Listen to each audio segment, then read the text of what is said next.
On est parti pour le dernier point actu hardware de la semaine. Aujourd'hui, vendredi 4 juin 2021.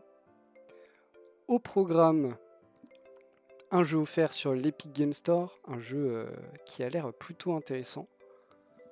Jeu de gestion qui m'intéresse beaucoup. Ensuite, on parlera rapidement de la ZLAN qui débute ce soir à 20h, que vous pourrez retrouver sur différentes chaînes Twitch, mais d'abord sur la chaîne de Zerator, bien sûr, l'organisateur de cette LAN. On parlera aussi assez rapidement de la conférence Apple, la WWDC 2021, une conférence plutôt orientée software principalement, mais pour une fois, on a des petites rumeurs de hardware plutôt intéressant dans le monde de la pomme.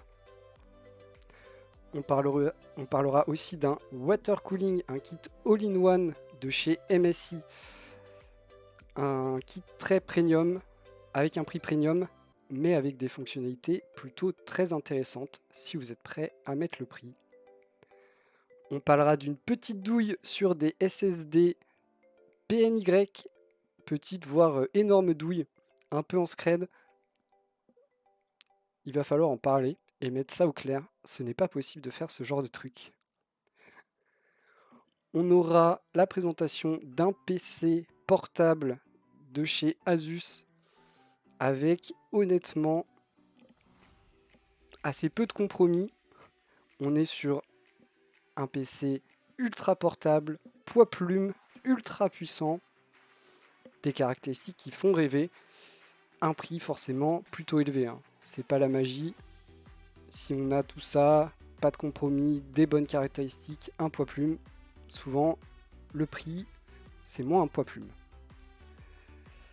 On aura un petit tour sur des écrans avec une solution pour protéger vos yeux de la part d'Aorus, des nouveaux écrans chez ViewSonic et un écran Acer en promo. On n'est pas sur une promo qui rend le produit ultra accessible, mais encore une fois on est sur du matériel plutôt premium. On aura un petit point rapide processeur avec surtout des processeurs AMD. D'abord les APU annoncés lors de la conférence du Computex, une date de sortie et des prix, et ça c'est intéressant. Et aussi, comme vous pouvez le voir ici, on a le retour des stats de Steam sur les processeurs. Donc on voit ici que AMD, qui est ici en orange, gagne des parts de marché sur Intel. Des beaux jours à venir pour AMD dans le futur. On finira bien sûr avec des cartes graphiques. D'abord, petit point sur les prix des 3080 Ti et notamment le prix d'une des 3080 Ti non disponible bien sûr, mais un prix très intéressant. Mais on va voir qu'il y a une petite douille sur ce coup. Et on finira bien sûr avec le stock des cartes graphiques, toujours aussi pauvre le stock et des prix toujours aussi élevés. Pas de changement de ce côté pour le dernier point actu hardware de la semaine. Mais on commence tout de suite avec les bons plans. Les bons plans, c'est les jeux gratuits. Jeux gratuits sur l'Epic Game Store. Il s'agit ici de Frostpunk. Voilà du visuel. On est sur un jeu de survie, mais de gestion aussi. Visiblement, on arrive dans un monde post-apocalyptique où on doit protéger nos concitoyens et les maintenir au chaud dans un monde entouré de glace. C'est gratuit, régalez-vous. Pour ma part, il est déjà ajouté à ma bibliothèque et honnêtement, c'est un jeu qui m'intéresse beaucoup, que je testerai sous peu. Alors, je ne sais pas si je le testerai en stream ou pas, mais c'est le type de jeu que j'aime beaucoup. Rebanksy. Donc allez-y, c'est gratuit, ne vous privez pas et il redeviendra payant à un moment, donc faites-le vite. On parle ensuite de la ZLAN 2021 qui va se dérouler ce week-end à partir de ce soir, 20h. À 20h, c'est l'introduction et ensuite on a le début de la compétition avec les premières épreuves de poules. Des poules qui iront jusqu'à demain. Et ensuite on aura 8e, quart, demi et finale. Ça se finira dimanche soir avec la grande finale qu'on espère serrée et impressionnante. Le concept de la ZLAN, c'est une LAN multigaming en équipe. Cette année, on est sur des équipes de 3, là où dans les éditions précédentes, on était sur des duos. Un cash prize plutôt conséquent de 50 000 et 1 euro. Pourquoi 1 euro ? Parce qu'il fallait faire plus que l'année dernière. Voilà, aussi simple que ça. Ce sera bien sûr diffusé en intégralité sur la chaîne Twitch de Zerator, mais aussi sur les chaînes Twitch des streamers participants, parce que cette LAN a pour particularité de regrouper des streamers connus et des gens qui ne sont pas streamers et donc inconnus. Donc plutôt marrant de suivre vos streamers préférés dans une LAN multigaming, forcément. On a du coup 32 trios de streamers et 32 trios de non-streamers, donc d'inconnus au bataillon, en espérant que les non-streamers se défendent bien. On espère avoir des cracks parmi les non-streamers, ce qui nous régalerait. Vous avez ici la liste des équipes que je ne vais pas détailler. Vous pouvez retrouver tout ça sur Twitter, notamment sur le compte de la ZLAN, mais j'imagine qu'il y a d'autres moyens et peut-être même un petit site internet, probablement. Petit site internet de la ZLAN. Donc plusieurs épreuves. Est-ce qu'on a les jeux ? Oui, on a les jeux, incroyable. On l'a dit, multigaming, donc plusieurs jeux et vraiment des jeux très différents qui sont soit de base des jeux compétitifs, soit des jeux pas compétitifs mais pour lesquels on a adapté des règles pour rendre la compétition intéressante et aussi la compétition équilibrée avec des équipes de 3.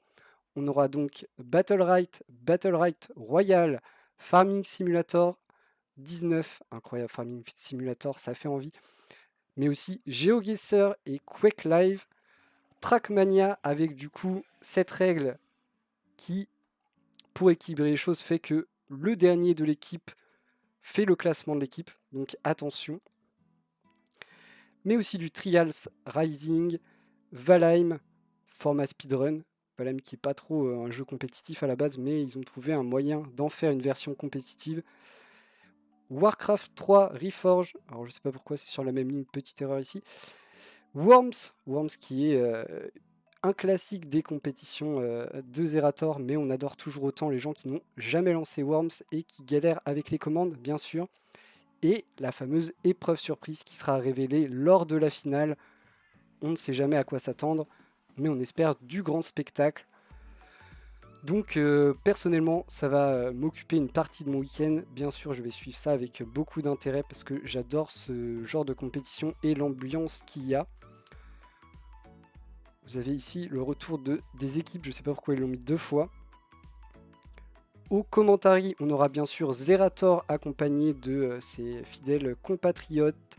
Ici, Lege pour Warcraft 3, Battlerite Arena et Battlerite Royal, mais aussi Damdam pour Trials Rising et Trackmania, Moment pour Valheim et Quake Live et Mr MV pour GeoGuessr, Worms et Farming Simulator.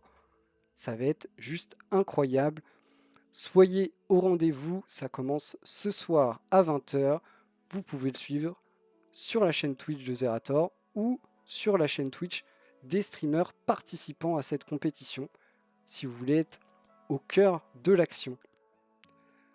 Vraiment, ça va être grandiose.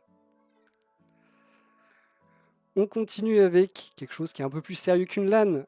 Bien sûr, une conférence Apple, la WWDC 21 pour cette année, bien sûr. Une conférence qui est à la base un peu vouée à présenter uniquement du software. Souvent, on a les nouvelles versions d'OS, notamment de iOS. Ici, on attend bien sûr iOS 15 qui est présenté chaque année La nouvelle version d'iOS est présentée chaque année à la WWDC. Ici, bien sûr, on aura une conférence virtuelle. On n'est pas encore, malheureusement, on n'est pas encore retourné dans le monde des conférences en physique. Donc, qu'est-ce qu'on attend de cette iOS 15 ? Pas grande révolution. On a visiblement plus d'applications par défaut. On ne sera plus obligé d'utiliser par exemple Safari comme navigateur par défaut ou l'application mail d'Apple. On pourra choisir d'utiliser Google Chrome ou Outlook si c'est ce que vous préférez. Donc ça, c'est plutôt pas mal. On a aussi en termes de streaming de musique, on pourra choisir Spotify au lieu d'Apple Music. C'est quand même... Alors, c'est pas grand-chose, mais pour le monde d'Apple, c'est quand même une ouverture, ce qui n'arrive pas souvent. On nous promet aussi un écran de verrouillage polyvalent. Alors ça, moins convaincu. Un FaceTime plus fonctionnel. Ça, pareil, un peu moins convaincu, mais pourquoi pas.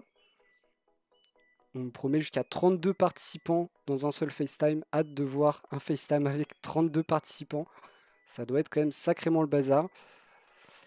Mais aussi des préférences de notification selon votre situation, des nouvelles réponses automatiques mieux gérées, une amélioration des messages pour faire de la concurrence aux autres services de messagerie et d'autres petits trucs incroyables, les messages, des widgets, des réglages pour la confidentialité, même si ça on les a déjà vus un peu débarquer avec l'arrivée d'iOS 14.5 et des nouveautés sur l'accessibilité.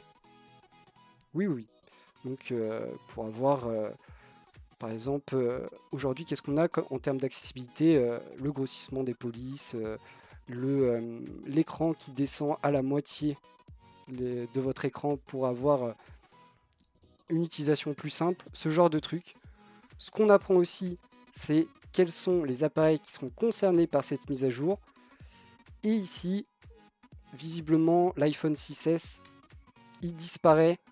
Et du coup, l'iPhone 7 serait le plus ancien modèle qui pourrait bénéficier de cette mise à jour. Ça, c'est toujours un peu triste de voir les anciens téléphones non compatibles, même si Apple est quand même un des acteurs qui garde une compatibilité assez longue sur ses anciennes versions de matériel. Donc c'est quand même pas mal. Quand est-ce que ce sera disponible ? Alors ce sera dans un premier temps, comme d'habitude, disponible si vous avez un compte développeur à la suite de la conférence. C'est toujours comme ça, en bêta. Donc si vous avez un compte développeur, vous pourrez la tester. Sinon, il faudra attendre, comme à chaque fois, la sortie des nouveaux iPhones qui devraient arriver, comme d'hab, en fin d'année, rentrée scolaire par là, quoi. La conférence aura lieu lundi prochain à je sais plus quelle heure, donc on va remonter et trouver l'heure tout de suite. Toc. Lundi 7 juin à 19h heure française. Si ça vous intéresse, vous pourrez trouver de multiples moyens donnés par Apple pour suivre cette conférence en ligne qui, en vrai, est quand même plus axée sur le soft que sur le hardware. Mais on a des petites rumeurs côté soft et hardware qui peuvent arriver, mais on n'en est pas sûr. Autant pour iOS 15, on est à peu près sûr du truc. Pour le reste, un peu moins. On parle ici de MacBook Pro 14 et 16 pouces avec des puces M1, probablement, mais ça reste des rumeurs.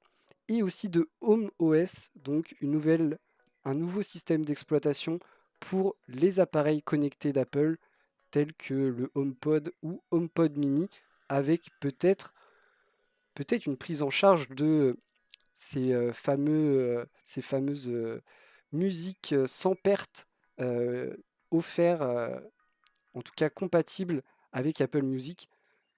On verra, pour l'instant on sait que ce n'est pas compatible, mais peut-être qu'avec HomeOS, on aura la possibilité d'avoir cette musique sans perte sur vos petits appareils connectés Apple. En tout cas, on aura les réponses bien sûr lundi à la fin de la conférence. Donc on en parlera nous ensemble mardi. forcément, parce que moi, lundi à 19h, je serai sur Trackmania.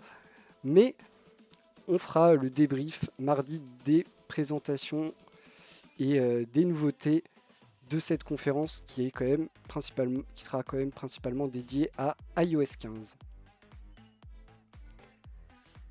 On continue avec du kit de water cooling. Vous savez, j'adore le water cooling, j'adore aussi MSI. Et là, il nous présente une masterclass, un kit water cooling nommé le MSI MPG Core Liquide K360. 360 pour sa taille, il fera bien 360 mm, équipé du coup de 3 ventilateurs et de ce petit écran sur le waterblock. Alors petit écran pas si petit que ça, hein, il fait quand même 2,4 pouces, ce qui est quand même assez conséquent pour un écran sur un waterblock. Petite ingéniosité, ils ont mis un ventilateur sous l'écran au niveau du waterblock pour augmenter les performances de refroidissement. Pas mal. On nous apprend aussi, bon, vous le voyez, le RGB, tout ça, qui sera personnalisable et paramétrable comme peut l'être l'écran présent ici. Vous pourrez afficher un peu ce que vous voulez. Tout ça grâce à une gestion logicielle, donc petit soft à installer sur votre machine. Et un truc que je trouve vraiment très intéressant, une fonction 0 dB sur les ventilateurs. Ça veut dire que voilà, quand il n'y a pas besoin, les ventilateurs ne tourneront pas si la température est assez basse, ce qui vous permettra d'avoir un fonctionnement dans un silence quasi absolu. Seul petit défaut qui n'est pas vraiment un défaut, c'est le prix. Parce qu'il coûte quand même 300 €. On est sur du kit water cooling haut de gamme, grand format 360 et ultra premium. À 300 €, c'est quand même plutôt très cher. On a forcément l'écran qui vaut aussi cher. Mais d'un point de vue tech, c'est très intéressant. D'un point de vue prix, un peu moins, on va pas se mentir. Hein. J'avoue que personnellement, je suis pas forcément prêt à mettre 300 € dans un kit de water cooling. Mais l'idée est bonne. Et le fonctionnement 0 dB, c'est pas totalement nouveau. Ça existe notamment sur des Alim. Vous pouvez aussi le paramétrer dans vos ventilateurs de boîtier. Mais il faut que ça soit bien géré. Et si c'est bien géré, ça peut fonctionner du tonnerre. Qu'est-ce qui est possible, Banksy? Dis-moi tout. En tout cas, ça fait très envie, à part le prix, forcément. 300 €, c'est quand même très cher. Après, en termes de tout le reste, caractéristiques, design, on aime beaucoup. Alors oui, c'est possible le 0 dB au niveau des ventilateurs, tout de même. Je pense pas que la pompe s'arrête, à vérifier. Mais je pense que c'est uniquement au niveau des ventilateurs. Et oui, si les ventilateurs ne tournent pas, ils ne font pas de bruit, donc 0 dB. Après, ça ne veut pas dire que le kit entier ne fait pas de bruit. Si la pompe pompe toujours, elle fera forcément un peu de bruit. Ce qui reste quand même plus silencieux qu'une pompe plus 3 ventilateurs qui tournent à fond. Objet intéressant, mais très premium. Malheureusement. On continue avec une des douilles du jour. Il y a 2 douilles aujourd'hui. Première sur des SSD de chez PNY qui, comme le titre l'indique, ils ont changé en douce le matériel. Ce qui change concrètement la durée de vie de votre SSD. Et pas qu'un peu, clairement. Vous avez ici le petit tableau récapitulatif de ce changement entre la version de 2019 et la version de 2021. On a ici l'endurance exprimée en téraoctets écrits. C'est comme ça qu'on exprime la durée de vie d'un SSD ou d'un support de stockage en général. Et on voit que la différence est quand même assez énorme. On perd 55% sur le modèle de 250 Go et on va jusqu'à 79% sur le 500 et le 2 Tera. On est à seulement 78% de moins sur le 1 Tera. Mais la douille est quand même énorme. Imaginez quand même, on réduit drastiquement la durée de vie de tous ces modèles. À noter en plus que comme souvent quand une marque sort un nouveau matériel SSD ou autre, il est testé par tout un tas de gens Et forcément ici, il a été testé en version 2019 quand le produit est sorti. Il n'a bien sûr pas été retesté pour la version de 2021 vu que le nom n'a pas changé et que si les gens ne fouillent pas dans les caractéristiques du matériel, bah personne ne sait que ça a changé. Donc tous les tests que vous verrez sur ce SSD sur internet donnent cette durée de vie et pas celle-là, alors que si vous l'achetez aujourd'hui, et bah vous aurez cette durée de vie qui est bien moindre. Donc petite voire grosse douille. Dans ce cas-là, si vous voulez miner du Chia avec ce SSD, oubliez tout de suite parce que ça va vite mourir. Et honnêtement, ça passe plutôt mal. Hein. Ça passe plutôt mal cette histoire. Alors qu'il y a un petit changement, à la limite si on perdait 10% encore. Déjà, petite douille, mais ça pourrait passer. Là, gros changement, aucune information de leur part, même pas un changement de nom. On a exactement la même référence de produit avec un matériel différent. D'ailleurs, est-ce que c'est totalement légal ça de garder exactement la même référence pour un matériel différent? Je ne sais pas, je ne suis pas avocat. Mais en tout cas, d'un point de vue éthique, c'est quand même assez problématique. On nous informe aussi que peut-être que la technologie de mémoire a changé, vu qu'on enlève le TLC dans le descriptif des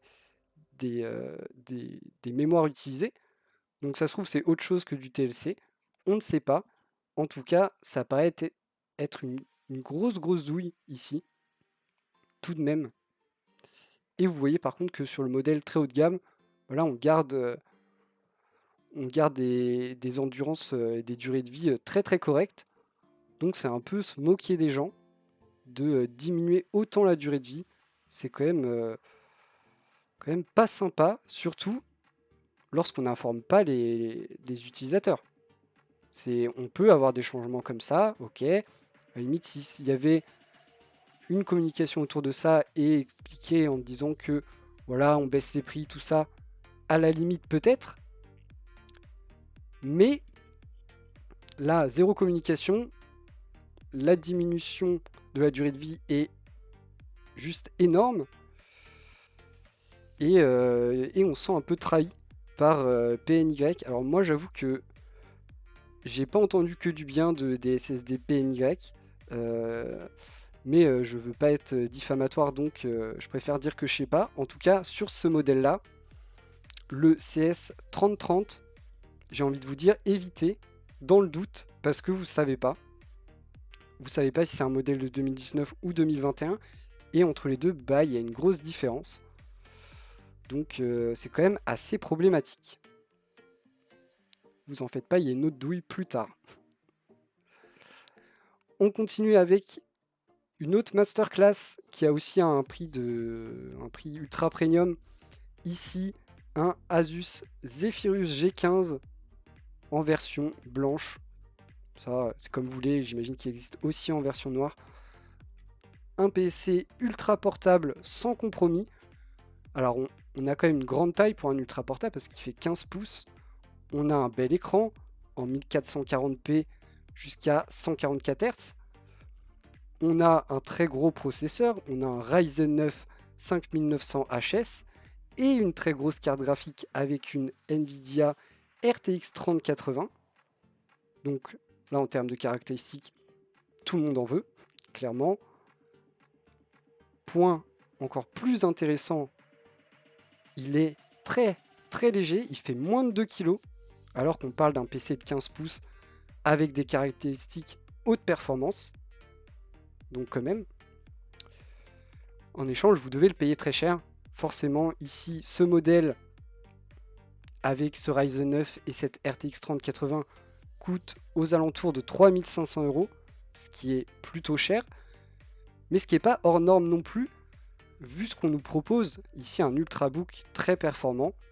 Alors, il faut quand même remettre les choses dans le contexte. Il sera très performant, oui, ça reste un Ultrabook. C'est quand même un point important à soulever. Si vous êtes à la recherche des performances à tout prix sur un PC portable, vous pourrez trouver plus performant pour pas forcément plus cher, mais du coup, il sera plus épais, plus lourd et un peu moins ultrabook, un peu moins ultra portable. Mais sinon, on est quand même sur quelque chose de très très premium avec une bonne solution de refroidissement. En même temps, il vaut mieux quand on a un Ryzen 9 et une 3080 qui sont bien sûr un peu bridés pour éviter que ça se transforme en plancha. Mais il faut quand même une bonne solution de refroidissement. Autre petit point noir de ce modèle, vous avez une des barrettes de RAM qui est soudée à la carte mère. C'est une technique qui est souvent utilisée pour gagner en espace, en poids, tout ça. Donc ici, on a cette barrette qui, effectivement, si un jour elle devient défectueuse, ça posera des problèmes. Mais vous avez aussi un emplacement libre, donc pour pouvoir étendre votre capacité de RAM. Donc on fait quand même quelques compromis, on en soude une et on en laisse une de disponible pour les gens qui veulent upgrade un peu. Sachez que si ça vous intéresse mais que vous n'êtes pas prêt à mettre 3500 € dans un PC portable, ce que je peux très bien comprendre, il existe une version un peu plus allégée avec une 3070 à la place de la 3080, un Ryzen 7 à la place du Ryzen 9 qui coûtera un peu moins cher, je crois aux alentours de 2500, un truc comme ça. C'est des très bons PC qui font assez peu de compromis entre l'ultra portabilité et les performances. Mais encore une fois, si votre premier critère c'est les performances, c'est peut-être pas le meilleur modèle pour vous. En tout cas, ça reste quand même des trucs, des PC qui sont assez incroyables en termes de caractéristiques et de poids. PC de 15 pouces qui fait moins de 2 kg. Vu tout ce qu'il a dedans, c'est quand même assez impressionnant. Asus qui régale en PC portable ces derniers temps. On continue avec les écrans. Première news sur les écrans, c'est Aorus qui communique sur sa certification EyeSafe. Donc une solution pour protéger vos yeux des écrans, de la lumière bleue, tout ça, tout ce qui peut être nocif pour vos yeux lors d'une exposition prolongée devant un écran. Donc ça va se retrouver sur plusieurs écrans Aorus. On a ici les différentes versions d'écran. Je vais pas, voilà, hein, vous pouvez lire si ça vous intéresse. C'est cool. C'est pas vraiment nouveau, hein, ces technologies de protection anti-lumière bleue, tout ça. On n'a pas trop d'infos sur la réalité de la technologie mise en place, mais on sait, enfin en tout cas on nous dit qu'ils ont travaillé avec des experts, notamment des ophtalmologues, des optométristes et autres ingénieurs pour avoir une solution technologique la mieux possible pour vos yeux. Après, d'un autre côté, on est sur des écrans Aorus qui est le haut de gamme de Gigabyte, et du coup on n'est pas sur des produits accessibles du tout, hein. Les produits Aorus sont quand même en général relativement chers, malheureusement. Mais c'est quand même intéressant de voir qu'on travaille toujours pour protéger vos yeux, et on sait aujourd'hui qu'une exposition prolongée à la lumière bleue entraîne plusieurs problèmes chez les humains. Donc c'est important de travailler dessus pour réduire les problèmes potentiels des gens qui passent beaucoup de temps devant les écrans, ce qui est de plus en plus le cas de beaucoup d'entre nous. C'est vraiment important de travailler là-dessus. Malheureusement ici, c'est que pour le premium, et c'est souvent ce que je regrette. C'est le genre de nouvelles technologies qu'on donne d'abord au premium avant de peut-être parfois l'étendre à plus de gamme. Mais c'est d'abord les gens qui achètent des écrans très chers qui vont en bénéficier. Après, on peut se dire que dans le futur, peut-être que tout le monde pourra en bénéficier. Et ça, je l'espère. On continue dans les écrans avec ViewSonic qui nous annonce intégrer la technologie Nvidia Reflex à 2 de ses modèles. encore une fois des modèles plutôt haut de gamme. Après, la technologie Nvidia Reflex n'est pas destinée à tout le monde. Le but est d'avoir une optimisation de la latence de votre souris jusqu'à l'action et l'image affichée sur votre écran avec du coup un menu qui vous informe de la latence entre chaque composant. Donc c'est plutôt intéressant quand vous êtes au point du tryhard ultime et que la moindre milliseconde compte. Effectivement, dans le monde de l'e-sport, c'est très important. C'est vraiment très important, surtout quand on parle de jeux qui peuvent être rapides tels que les fast FPS. Là, vraiment, la moindre milliseconde compte, clairement. Donc pour eux, il y a un intérêt. Mais encore une fois, du coup, on est sur du haut de gamme avec le Elite XG 251G et le Elite XG 271 QG, donc modèle 25 et 27 pouces, des modèles qui ont des hauts taux de rafraîchissement, bien sûr. On n'est pas... voilà, on est sur des taux de rafraîchissement jusqu'à 360 Hz. On est vraiment sur des écrans dédiés au gaming compétitif, à l'e-sport et aux jeux qui ont besoin d'aller chercher ces hauts taux de rafraîchissement et d'optimiser un maximum la latence. C'est intéressant, mais ce n'est pas pour tout le monde. Honnêtement, moi, par exemple, j'ai aucun intérêt à avoir Nvidia Reflex, à part m'amuser à optimiser ma latence pour le fun, mais sinon ça ne changera rien. Ça ne me rendra pas meilleur aux jeux vidéo. Après, quand on est très bon et qu'on joue que avec des gens très bons, c'est là où on peut aller grappiller des petits trucs pour justement faire une différence. Donc c'est intéressant pour les tryharders et les gamers compétitifs. Pour les autres, un peu moins. Et de toute façon, c'est une technologie que pour l'instant, on retrouve quasiment uniquement sur des écrans qui ont au moins 240 Hz de taux de rafraîchissement ou plus. Et du coup, qui coûtent plutôt cher en général. Mais c'est intéressant de voir que de plus en plus de marques sortent ce type d'écran et y intègrent cette fameuse technologie d'NVIDIA Reflex. On est quand même sur des modèles premium qui sont G-Sync et tout. Encore une fois, le G-Sync on paye, donc tout ça c'est sur des écrans plutôt chers. Dommage. Mais peut-être qu'un jour, encore une fois, on l'aura sur tous les écrans, même si j'en doute un peu, parce que la plupart des gens n'y ont aucun intérêt. On finit avec une promo et un écran qui passe à un prix raisonnable, même si on est toujours sur un prix élevé. On est chez Acer avec le Predator XB 273. 273 pour la taille, on est sur du 27 pouces, 1440p, 144 Hz. Donc, assez incroyable. Par contre, on nous met ici 165 et pas 144. Donc ça doit être du 165, du coup 144 overclocké à 165. Un peu bizarre qu'ils mettent 144. Du coup, il passe à 400 € à la place de 550. Ça reste un prix élevé. Mais encore une fois, on est sur plutôt du haut de gamme. 165 Hz, 27 pouces, 1440p, G-Sync compatible. Un peu de tout ce que vous pouvez vouloir. Vous avez une belle résolution pour du jeu solo.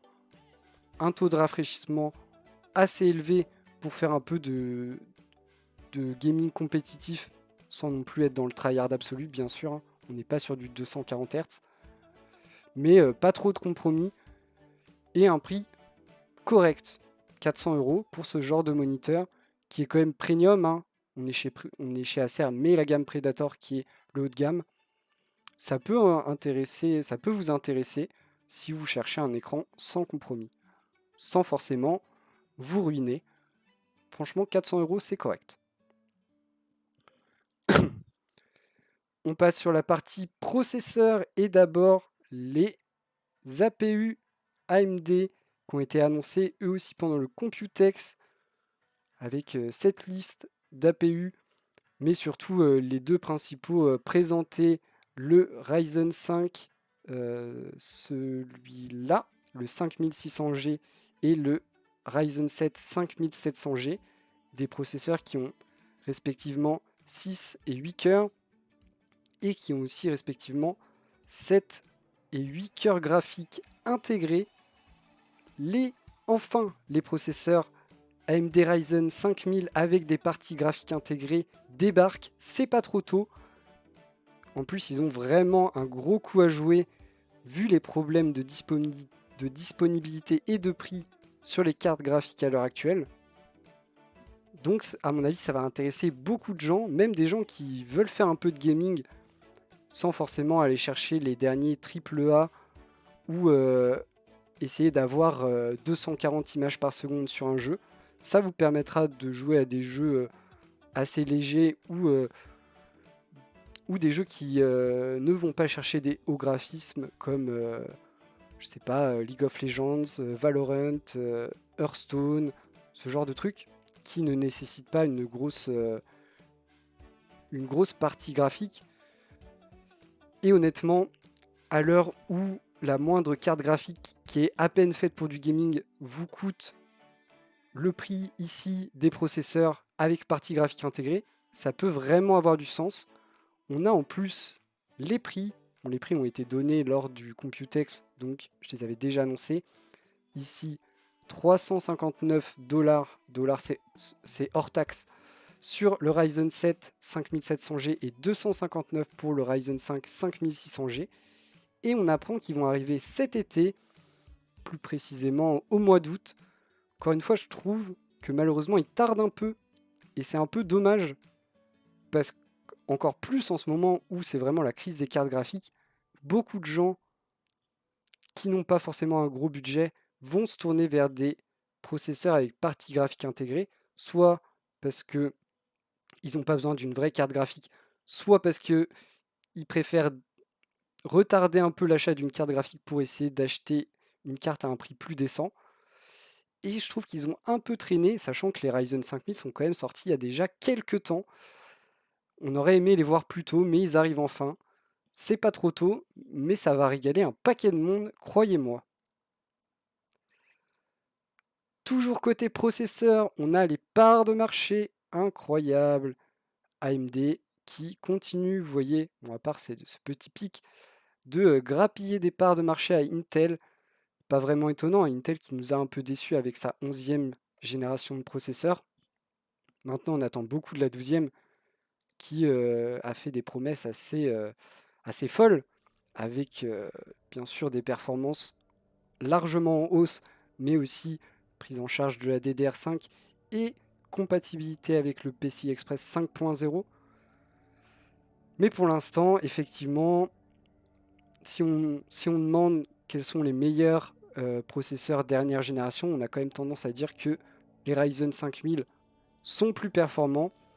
Après, il y a toujours l'histoire du prix qui peut faire changer d'avis, parce qu'ils sont pas spécialement peu chers, les derniers processeurs AMD, mais clairement en termes de performance, on a quand même vite envie de dire que AMD est supérieur actuellement sur cette dernière génération. Encore une fois, tout peut changer sur la prochaine génération qui devrait arriver fin d'année, donc dans pas si longtemps que ça. Et il va falloir pour Intel vraiment sortir du lourd pour que cette courbe change de sens. Parce que là, on voit que AMD, ça grappille petit à petit. Et c'est en général assez dur d'inverser la tendance. On verra ça à la fin d'année, avec même un peu avant la fin d'année, quand on aura les premiers leaks sur les performances de ces prochaines générations. Mais en tout cas, il va falloir se bouger du côté d'Intel, en tout cas sur les processeurs de bureau. Il faut mettre les bouchées doubles si on veut ne pas se faire dépasser par AMD. Même si pour l'instant Intel n'est pas du tout à plaindre, ils ont encore 70% du marché, en tout cas sur Steam. Donc ils sont encore leaders, aucun problème là-dessus. On finit avec les cartes graphiques. Et la dernière douille d'aujourd'hui, on l'a vu hier, cette fameuse 3080 Ti Custom au même prix que les Founders Edition, ce qui n'arrive quasiment jamais, voire jamais. sur une carte bien sûr qui n'est pas en stock, hein, on rappelle. Et en fait on nous explique ici, dans ce petit article, que c'est pas la première fois que Zotac nous fait ce coup-là, de nous référencer une carte au même prix que les Founders Edition. On rappelle, les Founders Edition sont les cartes fabriquées entièrement par Nvidia, là où les cartes custom, on a juste les puces à l'intérieur qui sont fabriquées par Nvidia et ensuite les fabricants mettent leur propre système de refroidissement, tout ça. Mais en fait, la douille dans cette histoire, c'est que elles ne seront jamais disponibles.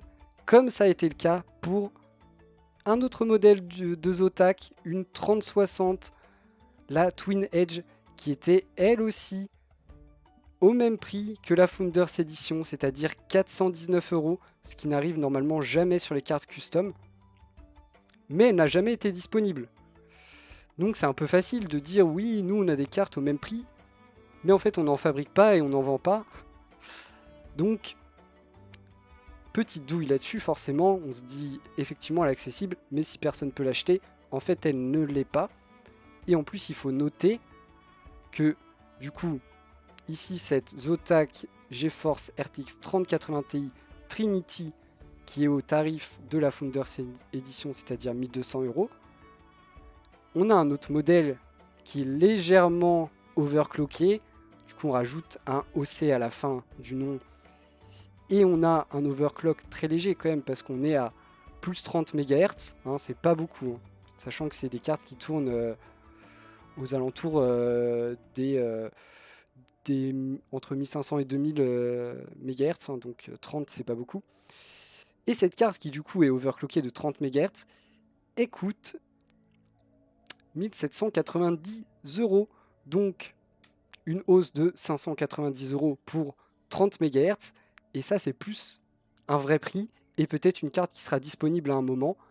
Là où celle qui est au prix de la Founders Edition, c'est-à-dire 1200, sera probablement jamais disponible, ou en tout cas jamais disponible à ce prix-là. C'est un peu une douille, hein, c'est un peu une douille, et je trouve ça un peu dommage que les sites de vente acceptent ce genre de choses, de mettre une fiche produit d'une carte qui n'est jamais disponible. Alors peut-être qu'elle sera disponible un jour, ce qui surprendrait tout le monde. En vrai, il y a peu de chance. Si vous la trouvez disponible quelque part, elle sera plutôt aux alentours de au moins 1500, voire plus, mais pas 1200. Ça, c'est quasiment sûr. Donc, la petite douille de Zotac, on retient. Et si on revoit des Zotac au même prix que les Founders Edition, tant qu'on n'en verra pas en stock, et bah ce sera une douille. On finit avec les stocks des cartes graphiques. Et pas de changement, on a même la disparition de la 6700 XT qui était la moins chère à 920 €. On repasse avec les ASRock qui sont encore et toujours là à partir de 950 pour une carte qui a été annoncée à un prix de 479 par AMD. Si on est à 950, jusqu'à 1240 pour la version avec 3 ventilateurs et du RGB. Si vous voulez juste les 3 ventilateurs, c'est déjà 1180. C'est très élevé. Et ensuite, les autres cartes disponibles sont des 6900 XT, toujours les mêmes. Cette carte MSI qui est notée nouveauté depuis à peu près 2 semaines à 2600, c'est plus trop une nouveauté et visiblement elle ne trouve pas preneur. En même temps, à ce prix-là, bah moi je prends la Saphir, si j'ai la place de la mettre dans mon boîtier. Et en vrai, à ce prix-là, j'en achète pas d'ailleurs. Et si vous voulez mettre un peu moins cher dans une 6900 XT, vous avez la Aorus qui est à 2200, ce qui reste bien trop élevé par rapport à la carte que c'est, clairement. On est sur des cartes qui sont très performantes, oui, mais qui ne valent pas 2200 € si les intermédiaires et les vendeurs ne se mettaient pas chacun une bonne marge dans la poche. On les aurait à des prix plus corrects, probablement. En tout cas, si vous pouvez retarder l'achat de vos cartes pour ne pas acheter ces cartes à ce prix-là, faites-le, croyez-moi. Il n'y a pas trop de raison d'acheter une carte à ce prix-là, sauf si vous n'avez pas d'autre choix. Et voilà, on finit la semaine d'actu là-dessus. J'espère que vous avez passé une bonne semaine d'actualité en ma compagnie, que vous avez appris des choses et que vous avez appris un peu plus à reconnaître les petites douilles. On se retrouvera bien sûr lundi 18h pour le retour des actus. Et n'oubliez pas, ce week-end, Zilan, regardez, vous me direz si ça vous a intéressé. Mais en vrai, il y a peu de chances que ça vous intéresse pas. C'est quand même, en général, des très bons moments à vivre sur Twitch. Merci d'avoir regardé. Comme d'habitude, n'hésitez pas à faire des retours. C'est ce qui m'aide à progresser. Et on se retrouve lundi.